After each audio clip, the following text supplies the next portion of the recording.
लेते हैं। तो 8 चीजें हैं: प्रकृतिकरण, संयोग, राशि, देश, काल, उपयोग, संस्था और उपयोगिता। प्रकृति जो स्वभाव है, नेचुरल चीजें जैसी होती है। करण यानी संस्कार करने के बाद आप क्या बदलाव ला सकते हो, संस्कार से गुणांतरधान होता है, बात याद रखना। संयोग चीजों को मिलाना, जैसे हम पढ़ चुके हैं, संयोग विरुद्ध चीजें होती हैं, दूध के साथ कुछ भी लेना जैसे संयोग विरुद्ध है, तो उस तरह से। फिर राशि की बात, राशि दो तरह से समझनी है। एक सर्वग्रह, एक परिग्रह। सर्वग्रह में चा शब्द नहीं आएगा, बस ये ध्यान रखना है, सर्वस्य ही ग्रह। और परिग्रह में सर्वतश्चा ग्रह, इन द्रव्यों को अलग अलग ग्रहण करना है, ऐसा। देश स्थान को कहते हैं। तो हम बात कर रहे थे कि किसी व्यक्ति के लिए कौन सी चीज अच्छी है। जैसे आप कुछ ऐसी चीजें मंगा कर खाने लगो जो इंडिया में नहीं मिलती है ना। बहुत सारे लोग बात करते हैं कि हम तो जी ये चाइना से मंगाते हैं, ये हमारे यहाँ तो वही आते हैं, गुआवा थाईलैंड वाले खाते हैं हम लोग, और ये वहाँ की चीजें खाते हैं, तो वो अच्छा नहीं है ना वो। रईसी दिखाना अलग बात है, लेकिन कह रहे हैं अच्छा नहीं है। क्या अच्छा होता है कि जहाँ हम रहते हैं वहीं लोकली जो चीजें उत्पन्न हुई होती है वो हमारे हिसाब से हुई है, हमारे माहौल में जहाँ हम रहते हैं, तो वो हमारे लिए अच्छी है, ठीक। तो देश साथ में भी कहा जाता है इसे। तो स्थान को कहते हैं देश। द्रव्य की उत्पत्ति और प्रचार, ये देश साथ में को बताते हैं। यानी कोई द्रव्य है, आपको कोई व्यक्ति बताया कि भाई ये कश्मीर से आया है, तो आप समझ गए कि अच्छा कश्मीर में कैसा होता है, कि ठंड ज्यादा होती है, पहाड़ ज्यादा होते हैं वहां, मान लो कौन से महाभूत की प्रधानता है, कोई होगा, जानता होगा वहां अच्छे से। तो उसी तरह के उसमें गुण होंगे द्रव्य के अंदर, ठीक। तो ये देश से पता चलता है।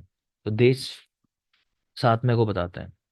और प्रचार यानी कोई चीज कैसे कहीं पहुंच गई, है ना, जैसे यूनानी मेडिसिन इंडिया कैसे आ गई, ठीक है, इस तरह की चीजें। नेक्स्ट है काल। काल दो तरह का, नित्य और आवस्थिक। नित्य ऋतु साधने की अवस्था रखता है, अपेक्षा रखता है। और आवस्थिक वाला विकारम अपेक्षा, विकार की अपेक्षा रखता है। सिंपल सा मतलब ये है, नित्य का मतलब है जो नेचुरल ऋतुएं चलती रहती हैं, ठीक है, 6 ऋतु हमारी।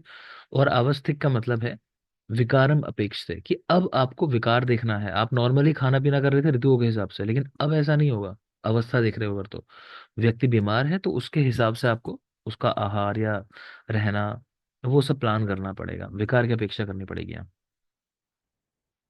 फिर उपयोग संस्था। तो उपयोग संस्था क्या है, कोई पूछे तो उपयोग करने के नियम, भोजन कैसे करना है, जिसमें बेस्ट नियम या बेसिक नियम कौन सा है। तो जीर्ण लक्षण अपेक्षा, कि अजीर्ण है अगर, नया खाओगे तो नहीं पचेगा, तीनों दोष बढ़ेंगे। तो ये पहला नियम है, पहले का पचाना ही होगा। उपयोगिता, इसके अधीन ओक साथ में होता है। ये कौन हो, ये आप हो जिसको तय करना है, ठीक है, जीर्ण रहने देना है या नहीं रहने देना है।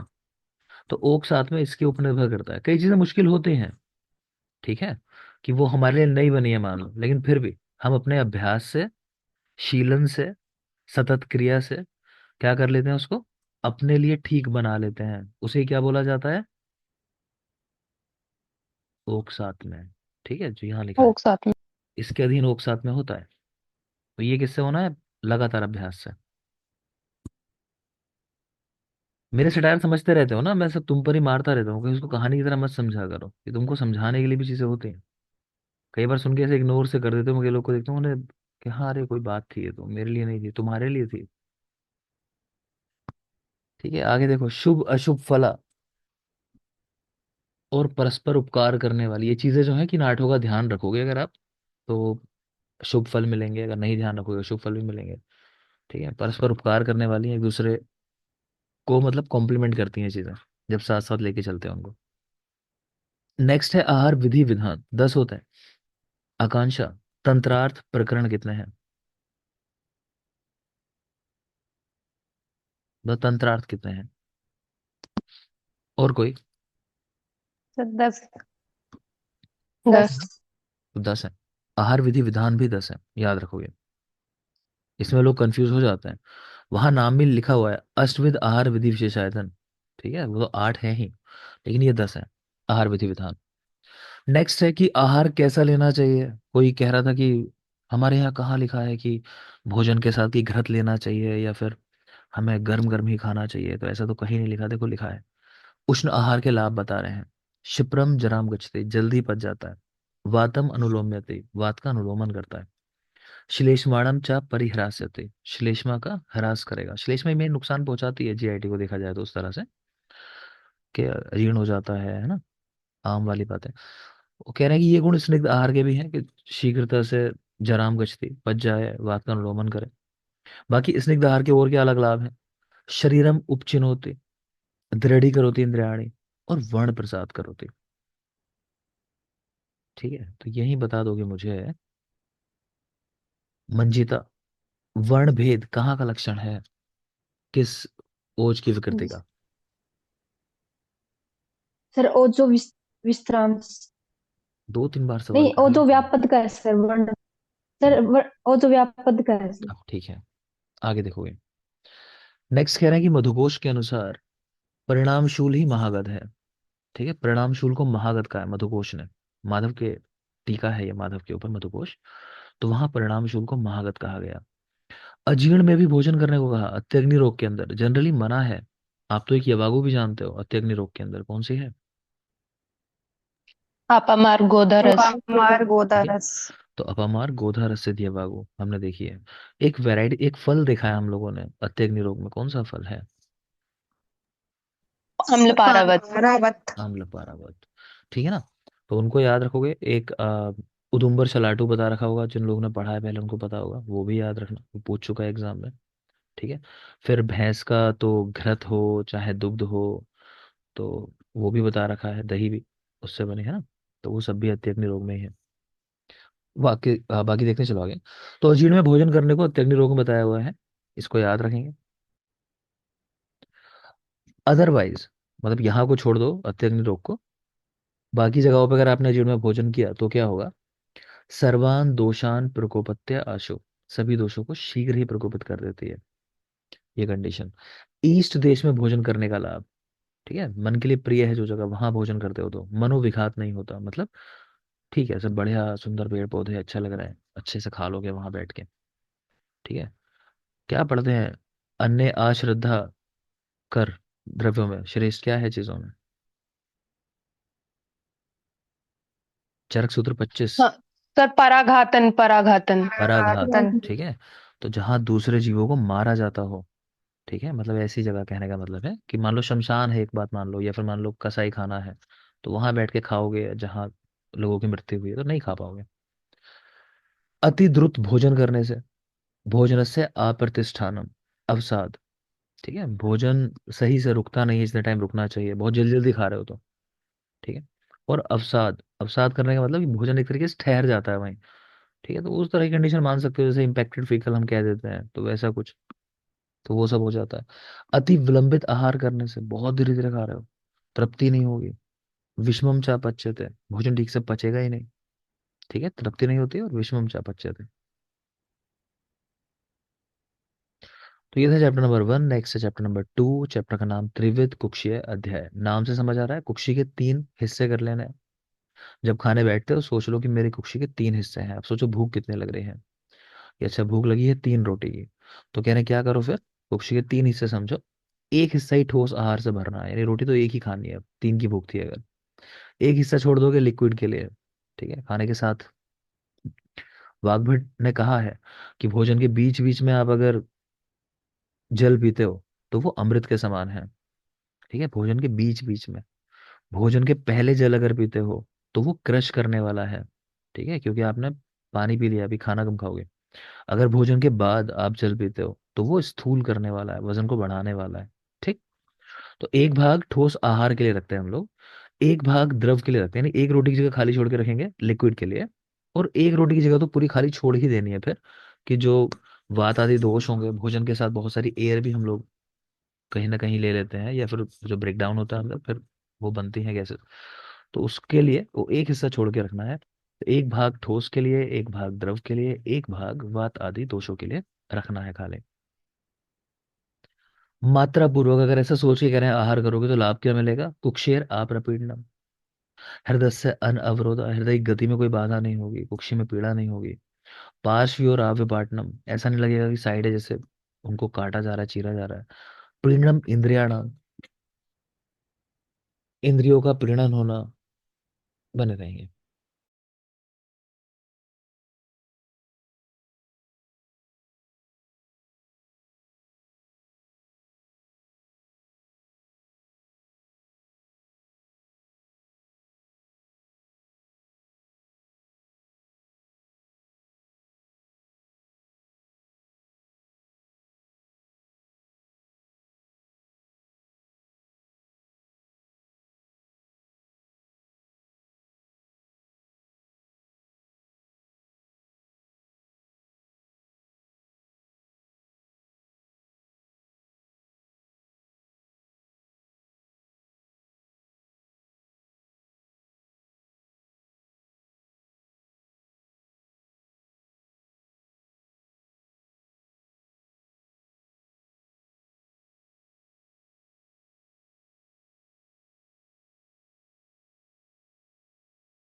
हाँ बेटा, तो मात्रापूर्वक आहार के लक्षण: कुक्षेर अप्रपीडनम, हृदय अवरोधा, पार्श्व अविपाटनम, पीडनम इंद्रियाणाम, शुद्ध पिपासा उपरम, भूख प्यास शांत हो जाना, स्थान आसन शयन आदि में सुख मिले, बल बल को बढ़ाने वाला, तो नॉर्मल चीजें हैं, रटना नहीं।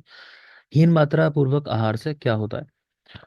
तो हीन मात्रा क्या, पहले अमात्रा समझो कि अमात्रा दो प्रकार की होती है। एक हीन, एक अति मात्रा, ठीक। कि आपको जितना खाना था उससे कम खा रहे हो या फिर उससे ज्यादा खा रहे हो, ठीक। तो पहले हीन मात्रा से बता रहे हैं क्या होगा, सिंपल सी बात है, अतृप्ति। ठीक है, भोजन डाइजेस्ट मतलब पेट ही नहीं भर पाएगा आपका, तृप्ति नहीं होगी। उदावृत होना, जैसा हम लोग हेमंत में पढ़ते हैं कि हेमंत में मित आहार नहीं लेना चाहिए, अदरवाइज वायु बढ़ेगी, है ना। तो वही चीज है यहाँ, वायु बढ़ेगी तो उदावृत होगा। एक रोग के पूर्व रूप में भी आपने देखा है उदावृत होना। वाती गुल्म के लक्षण में। गुल्म में है सर। लक्षण में है उसके उन्माद। पूर्व रूप में था। उन्माद के पूर्व भी रूप है और में पूर्वोत्तर उदर्द में है। भी है। दोनों है उदर्द है। सर। तो दोनों में है। तो ठीक है, वातिक गुल्म के लक्षणों में है और उन्माद के पूर्व रूप में है। क्लियर? ठीक है ना? मैं सही बोला गलत बोला इतना तो बोल दो, हाँ ना तो बोल दो सर कि हाँ ठीक है। जी। ठीक है चलो, तो सर देखोगे आगे। उन्माद के प्रारूप में उदर्द है सर। उदर्द। सर गुल्म में ही वाते गुल्म में और गुल्म के पूर्व रूप में ये है कि उदावर्त, और उसमें उदर्द है, उन्माद में उदर्द और अर्ध है।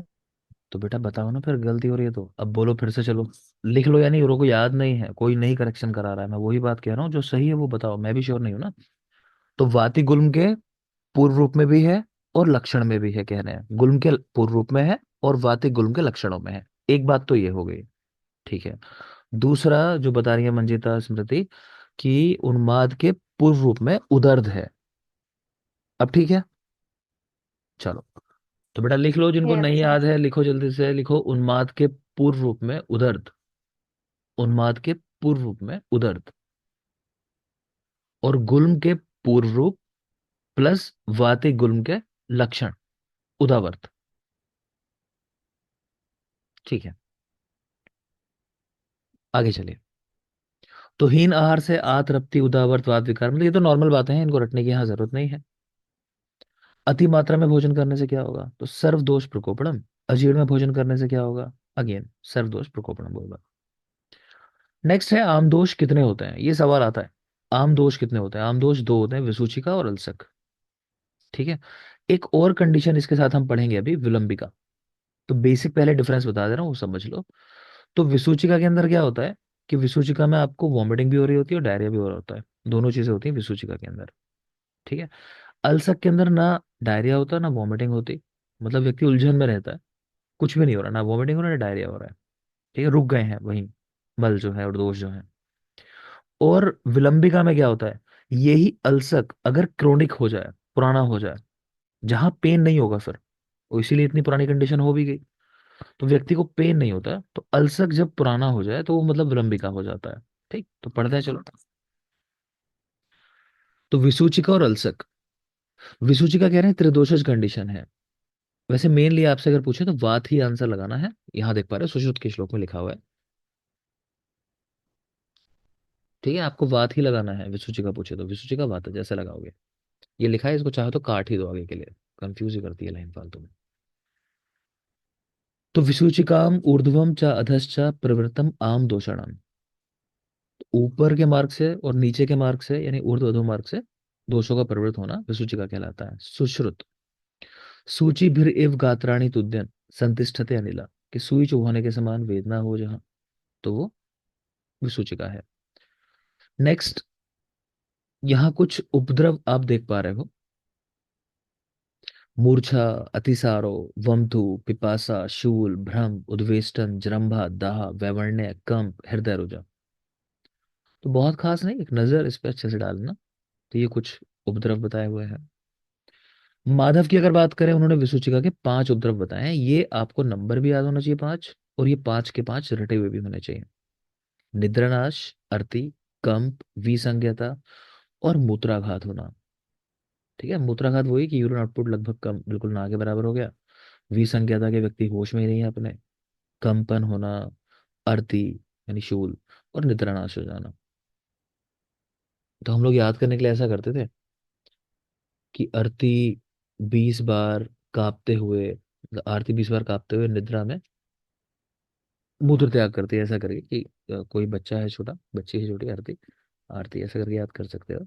आरती निद्रा में 20 बार कांपते हुए मूत्र त्याग करती है, तो मूत्राघात। नेक्स्ट देखोगे, सुश्रुत का श्लोक लिखा हुआ है अजीर्ण के लिए ही। मूर्छा प्रलापो वमथु प्रसेको सदनम भ्रमा उपद्रवो भवन्ते एते मरणम चाप्य अजीर्णता। तो अजीर्ण के उपद्रव है ये भी याद रखोगे, सुश्रुत के है ये श्लोक याद होना चाहिए। मूर्छा प्रलापो वमथु, वमथु यानी वॉमिटिंग होना, प्रसेक सलाइवेशन, सदनम भ्रमा, उपद्रवो भवन्ते एते, और साथ में मरण भी कह रहे हैं, ये भी हो सकता है, मरणम चाप्य अजीर्णता।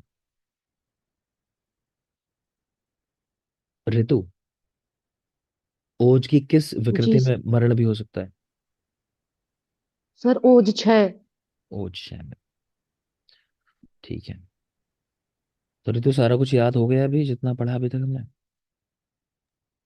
सर, और कर रही हूँ साथ के साथ जो पढ़ा रहे हैं पढ़ रही हूँ। कैमरा ऑफ है, मुझे लगा याद हो गया होगा ऋतु को।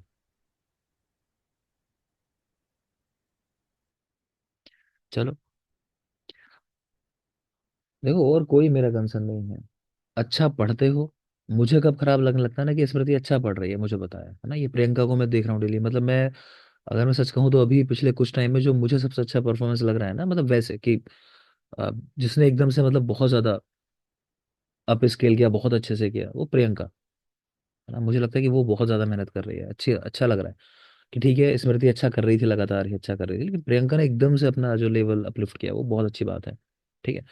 तो जब बच्चे अच्छा कर रहे हैं तो कोई दिक्कत नहीं है, लेकिन अब ऋतु बहुत अच्छा कर रही है, मुझे पता है, लेकिन वो अचानक से धीरे धीरे जब मैं किसी दिन फील करूंगा ना कि वो परफॉर्मेंस जो है पहले से कम आ रहा है, कि अभी वो बात नहीं चल रही पढ़ाई में, तो मुझे खराब लगेगा उस दिन, कि काश मैंने डांट दिया होता उसको उस दिन जब पहली बार मैंने देखा कैमरा ऑफ था उसका, कि शायद वो उतनी तरह से पढ़ती रहती।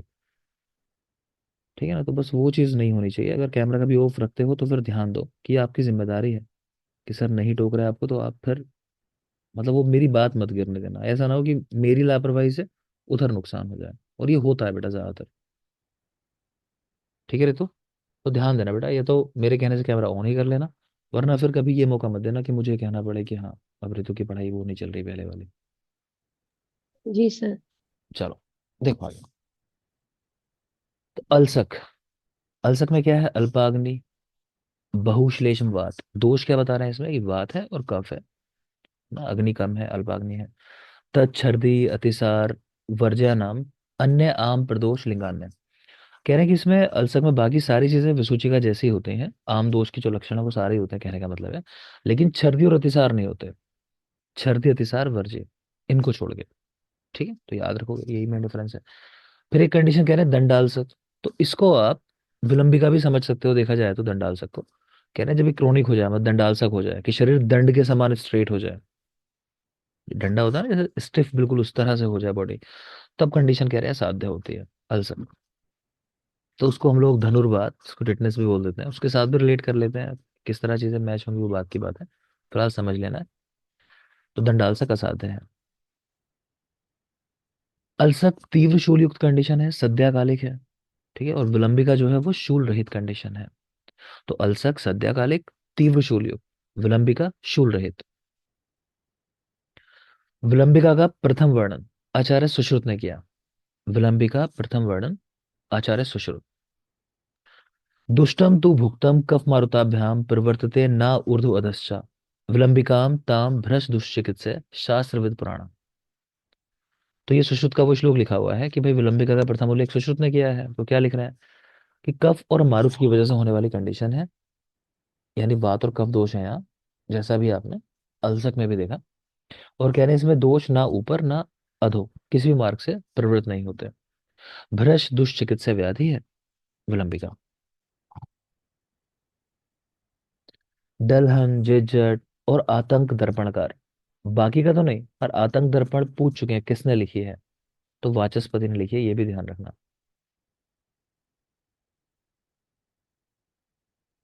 ठीक है। तो दल्हन, जिज्जट और आतंक दर्पणकार वाचस्पति, इन्होंने चरक के दंडालसक को ही विलंबिका कहा है। बात कर चुके हैं हम लोग। हेमाद्रि ने दंडालसक और विलंबिका को अलग अलग रोग माना है। हेमाद्रि दंडालसक और विलंबिका को अलग अलग मानते हैं। जरूरी बात नहीं है, सवाल नहीं आते इन पे। नेक्स्ट, सुश्रुत ने विलंबिका का श्वास इन रोगों को दुर्निवार्य रोग कहा है। तो हम लोग विकास करके याद कर लेते हैं कि विकास को ठीक करना बड़ा मुश्किल है, दुर्निवार्य है। वी से विलंबिका, का से कास, शा से श्वास, विकास दुर्निवार्य है। अल्सर की चिकित्सा उल्लेखन कराओ। भाई वहां क्या हो रहा है कि वमन नहीं हो रहा, विरेचन नहीं हो रहा, कह रहे हैं दोनों चीजें करानी है, तो उल्लेखन करा रहे हैं, है ना। स्वेदन वर्ती का प्रयोग करा रहे हैं, वर्ती और विरेचन के लिए, और बाकी स्वेदन करा रहे हैं, उपवास करा रहे हैं, क्योंकि आम दोष है। विसूचिका में लंघन, और कह रहे हैं जिस तरह किसी का विरेचन हुआ हो, तब जो चिकित्साएं होती हैं वो चिकित्साएं इसको देनी है विसूचिका में। नेक्स्ट चलिए, आमाजीर्ण से विसूचिका हो जाता है। आमाजीर्ण से विसूचिका, विष्टब्धा जीर्ण से अल्सर, और विदग्धा जीर्ण से विलंबिका। ठीक है, इनको नॉर्मल अगर समझना चाहो तो आमाजीर्ण हम समझते हैं मेनली कफज कंडीशन हुई। विष्टब्धा जीर्ण को हम वात से समझते हैं कि वात की वजह से विष्टब्धा जीर्ण होता है। और विदग्ध कोई चीज हो जाना, तो विदग्ध तो चीजें पित्त से होते हैं, वो पित्त की वजह से। ठीक है ना, तो बहुत आसान है यहाँ तो कि भाई कफ तो आमाजीर्ण, वात तो विष्टब्धा, और पित्त तो विदग्धा जीर्ण। आमाजीर्ण, इससे होता है विसूचिका, विष्टब्धा जीर्ण से अल्सर, और विदग्धा जीर्ण से विलंबिका। देख लिया इसको तो। नेक्स्ट है चरक चिकित्सा 3, बहुत जरूरी चैप्टर है, जनपदो ध्वंसी अध्याय। ठीक है, तो इस चैप्टर में कुछ चीजें शायद हम डिस्कस कर चुके हों, मैं बोल रहा हूँ तो बता दो एक दो के जवाब। बोलो, हर्ष, उत्साह और योनि। वात। बात। वायु। बात। वायु। आइए। वायु। नेक्स्ट, हर्ष का कारण। धार्मिक क्रियाएं। धार्मिक क्रियाएं। हाँ, धार्मिक क्रियाएं। ठीक है, तो ये चीज आप जानते हो, और इसके अलावा शोक का माफ करें, एक मिनट बेटा। जनपद ध्वंस की योनि क्या है, अब बताओ। प्रज्ञापराध। प्रज्ञापराध। प्रज्ञात। अपराध। और मूल क्या है, अधर्म। अधर्म। अधर्म। ठीक है, प्लस इस चैप्टर में चार चीजें हैं मेनली कि भाई जनपदो ध्वंस। अच्छा, एक तो सवाल ही जो पूछ लेते हैं कि जनपदो ध्वंस जो पूछा गया, मैं वही पूछ रहा हूँ आपसे। अब जैसे अभी भी आप देख रहे थे, टाइप ऑफ निमोनिया अभी भी बच्चों में चल रहा है ना, करेंटली भी चल रहा है पूरी दुनिया के अंदर। तो इसमें तो खैर बहुत ही कम केसेस हो रहे हैं, पीछे कोविड में जैसे बहुत ज्यादा केसेस हुए थे, तो वहाँ इसलिए वाइवा में तब सवाल पूछा गया था, क्या कोविड और जनपद ध्वंस एक ही है।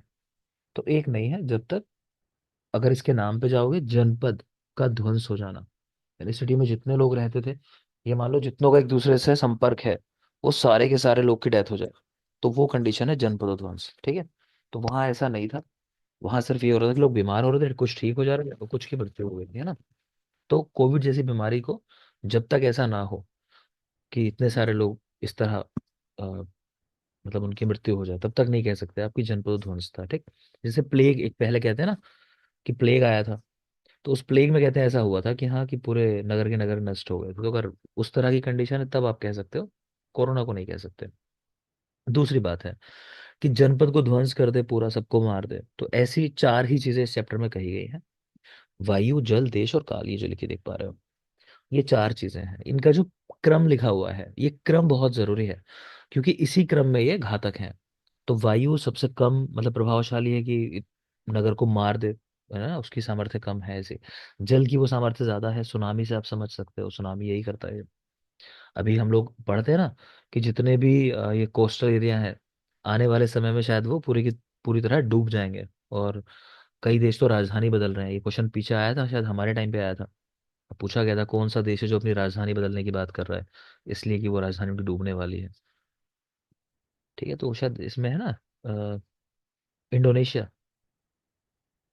इसकी राजधानी कौन सी है, जकार्ता। Yes sir. तो शायद वो उसको चेंज कर रहे हैं मेरे ख्याल से। है ना। तो और भी ऐसा है कि हमारी व्यावसायिक राजधानी मुंबई शायद समय के साथ वो भी ऐसा हो, जिस तरह से बर्फ पिघल रही है अंटार्कटिका की। ठीक, तो खैर, तो जल दूसरा फैक्टर है जहाँ पूरा नगर, जैसे मैं उदाहरण दे रहा हूँ आपको, कि पूरा का पूरा सिटी खत्म हो जाएगा एक तरीके से देखो तो। फिर देश हो जाता है। ठीक है, तो देश का मतलब कोई जगह है, कई बार कहते हैं कि वहां पे कोई संक्रमण ऐसा हो गया कि उस एरिया में रहने वाले सारे लोग इस तरह उनकी मृत्यु हो गई, या जमीन फट जाए, भूकंप आ जाए, समझ लो कुछ भी समझ लो। फिर एक है काल। तो समय से बड़ा तो कुछ है ही नहीं। ठीक है, तो ये जन कहने क्या, जलप्रध्वंस के उत्तरोत्तर दुष्परिहार्य भाव है। तो ये बिल्कुल ध्यान रखना, एक क्रम आपको याद रखना है। अब जरा देख लेते हैं क्या क्या लिखा हुआ है। तो चैप्टर नंबर 3, जनपदोध्वंस्य अध्याय। पहली बात, ये जो गुरु शिष्य की बातचीत चल रही है कहाँ चल रही है, तो कह रहे हैं पांचाल क्षेत्र। इसको पूछ चुका है कि पांचाल क्षेत्र से क्या समझते हो, सामने लिख लोगे, पंजाब। पंजाब। ठीक है, तो पंजाब की कह रहे हैं काम्पिल्य नाम की राजधानी है, वहां पे ये बातचीत चल रही है। घर्म माह से गंगा तीरे, तो गर्मियों के दिनों में चल रही है बातचीत, और गंगा के किनारे चल रही है। घर्म माह से गंगा तीरे, तो जो भी समझ लो कि भाई और ज्यादा गर्मी को बता रहे हैं कि ये जो बहुत ज्यादा जब गर्मी बढ़ेगी, तो हम लोग जो बात करते हैं कि पूरी दुनिया में ओजोन लेयर कम होती जा रही है, और ग्रीन हाउस इफेक्ट, वो सब की गर्मी जब बढ़ जाएगी, शायद वो बताने की कोशिश कर रहे हैं। और गंगा तीर है, गंगा शीतलता देने वाली है, या पानी होगा बचने का रास्ता, शायद ये बताने की कोशिश कर रहे हैं जब ऐसा होगा तो। ठीक है, तो घर मास गर्मियों के दिनों में और गंगा के किनारे ये बातचीत चल रही है। चरक ने इस चीज के लिए कि जब सारे लोग मर जाते हैं, तो उसको जनपदोध्वंस करके लिखा है। सुश्रुत ने इसी को मरक लिखा है, और भेल ने जनमार लिखा है। तो चरक जनपदोध्वंस, सुश्रुत मरक, और भेल जनमार। ठीक है, तो याद रखना किसने क्या कहा। चार भाव, वायु जल देश काल।